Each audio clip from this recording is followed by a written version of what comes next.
Greetings out there in YouTube land. This is Morris Man. As always, I thank you guys for coming to my channel. Today, I guess I'm going to do, and I haven't done one of these in a while, and they're pretty interesting, where I do an analysis of a group or artist.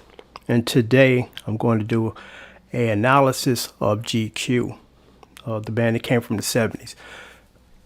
One of my all-time favorite groups. I mean, if I had to pick only 5 of them, they'd be on that list. They might be number 2 because Maze is number 1. GQ will probably be number 2.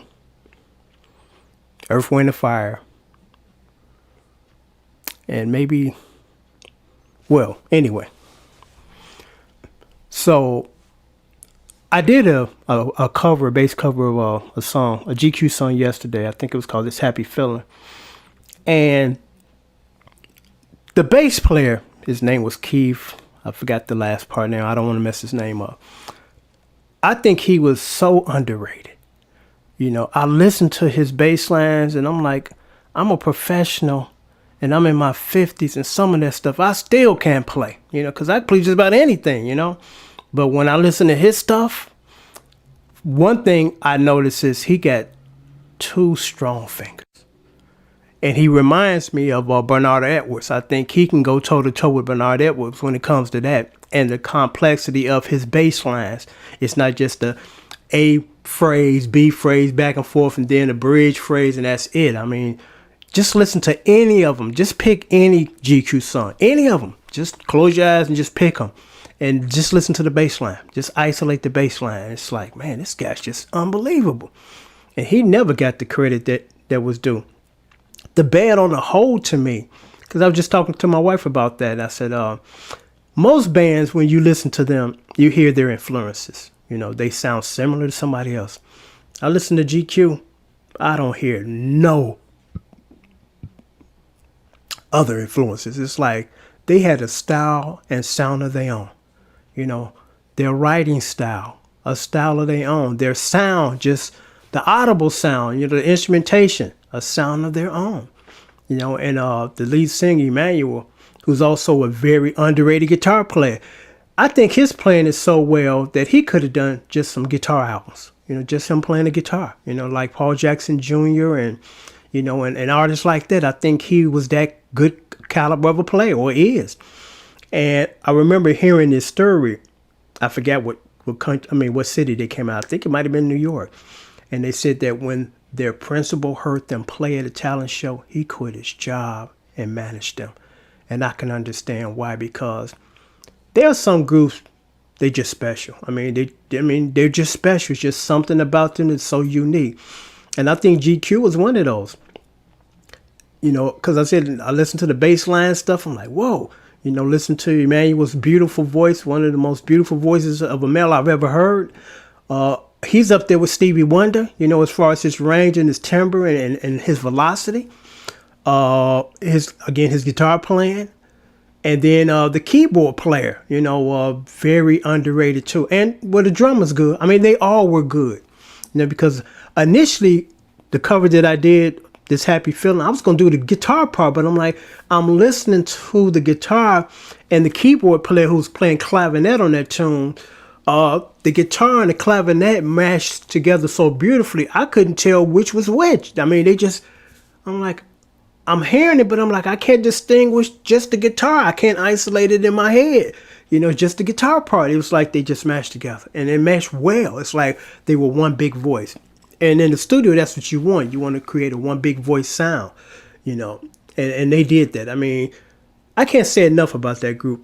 It was unfortunate that they only had 4 studio albums. And by the time they got to the 4th one, I think one of the members had left. But that was one of those bands that I wish had stuck around for years. I mean, it had 20-year run, you know, 20, 50, 30, 40 albums, you know, because they were that good. And their notoriety was the disco thing, you know, the GQ, what's the name of that song? Disco Nights, you know, Rock Free, you know, and it was a great song, you know, but they kind of got stamped disco on their heads. When you listen to all their albums, it's like, no, they're not disco. They just had done some disco songs, but one of the most beautiful songs And a guy that I know, I'm not gonna mention his name. He was a big star. He's on Soul Train. You know, he's still writing. He's matter of fact. He was my mentor when it came to songwriting. That's how I learned how to write songs, from hanging around this guy. I was a little kid at the time. Go get away from me, kid. You know, but I was just hanging in there now. And it's interesting, if I can veer away for a moment, how things come full circle, because I was a teenager when I met him. You know, he was on Soul Train. He toured the world. He had multi-platinum selling albums. And then, you know, I looked up to him because he used to live, you know, literally down the street from me. I used to go over there and watch his band rehearse. They would open up the garage door back in the day when people, black kids, played instruments and had bands instead of just sampling people's stuff. But I'm not going to get into that. And it's interesting how you evolve, because a couple of months back, he called me and said, hey, you know, I heard some of the stuff that you're doing, and I want you to work with me on my next album. And at this time, I was doing the pandemic thing. I'm like, I can't do that. But, you know, I was quite flattered, and that let me know that I had gotten that good, that the guy that I looked up to, you know, it's like, hey, dude, let's start working together. But anyway, as far as the GQ thing, they should have had a longer run. You know, it's just unfortunate some of the artists just don't have that run. The song I was going to mention before I got into that was called Don't Stop This Feeling, because he was going to do a remake of that, because he's like, that's one of the most beautiful songs I've ever heard. I said, me too. You know, I did a bass cover on it. But they had a very unique style. You know, like I said, I listen to them and I don't hear nobody else's influences. It's like they just created their own beautiful sound. And they did. And like I said, I think they only had like 4 studio albums before they, you know, called it a day.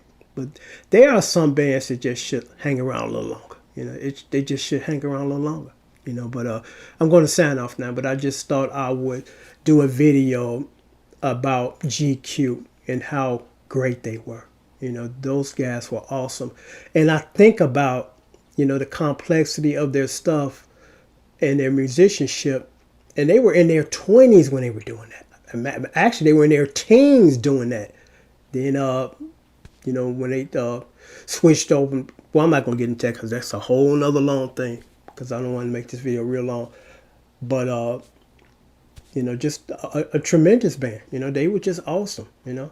And one of my favorite bands. You know, I listen to their stuff to this day. I got CDs of their stuff in my truck to this day, and I listen to it, you know. So until next time, take care and thanks for watching.